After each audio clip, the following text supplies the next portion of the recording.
السلام عليكم ورحمة الله وبركاته. الحمد لله رب العالمين، الصلاة والسلام على رسول الله وعلى آله وصحبه أجمعين.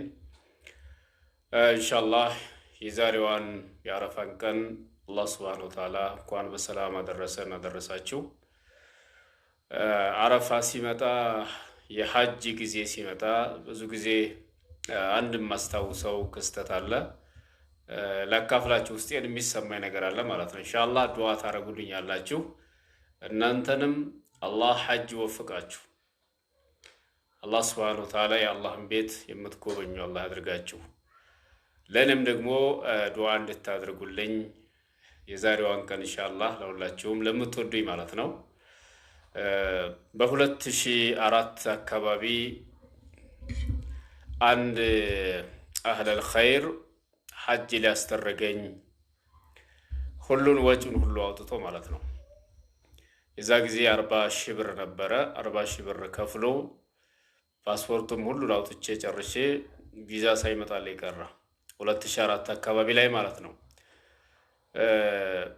በዛ ሰዓት እኔ ጋር ያሉ ሌሎች ወንድሞች ነበሩ። ከነዛ መካከል መቼም የአላህ Subhanahu Wa Ta'ala እንግዲህ ተውፊቅ ነው። ከጋምቤላ ክልል የተወሰነ ጊዜ ቆይቼ ነበርና ከነዛ ከጋምቤላዎቹ ከአኛዋኮቹ ማለት ነው ከአኛዋኮቹ አንዱ ኡጁሉ የሚባል እሱ መጣለትና እሱ ሐጅ ሄደ። ሱብሃንአላህ ኡጁሉ ይባላል። ከአኛዋኮቹ ነው ከጋምቤላዎቹ ማለት ነው።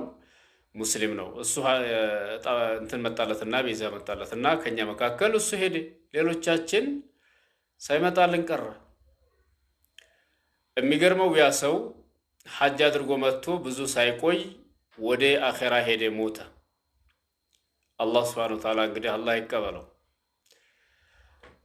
እኛም ደግሞ ሐጅ ሳናደርግ እንግዲህ ከ2004 ጀምሮ አሁን 2018 ነው አይደለም፣ እስካሁን ደርሰናል።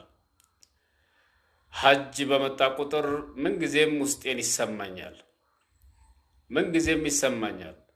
ሱብሃንአላህ የአላህን Subhanahu Wa Ta'ala ቤት አላህ ባሪያዎቹን ወደዛ ቦታ እየወሰዳቸው ሐጅ ያደርጋሉ፣ ይመጣሉ። ሌሎችም ደግሞ ልክ በየጊዜው በየአመቱ ደግሞ ሐጅ ያደርጉ ይመጣሉ። እስኪ እኛንም አላህ እንደወፍቀን ወንድሞች እህቶች ኢንሻአላህ በዛሬዋ በአረፋዋ ቀን አላህ ሐጅ ይወፍቅ ከምትወዳቸው ከቤተሰቦችህ ጋር አላህ ሐጅ ይወፍቅ ብላችሁ ሁላችሁም ዱዓ አድርጉልኝ። እንግዲህ ፓስፖርቱ በየአመቱ እየታደሰ ነው። እኔም እስካሁን አልሄድኩም። ወሊላሂ على الناس حج البيت من استطاع إليه سبيلا ለአላህ እንግዲህ በሰዎች ላይ ግዴታ አለው። የሱን ቤት መጎብኘት ሐጅ ለማድረግ አላህ ግዴታ አድርጓል። ይህን ሲል ግን من استطاع إليه سبيلا ወደ መካ ወደዛ ለመሄድ መንገዱን የቻለ ነው የሚለው።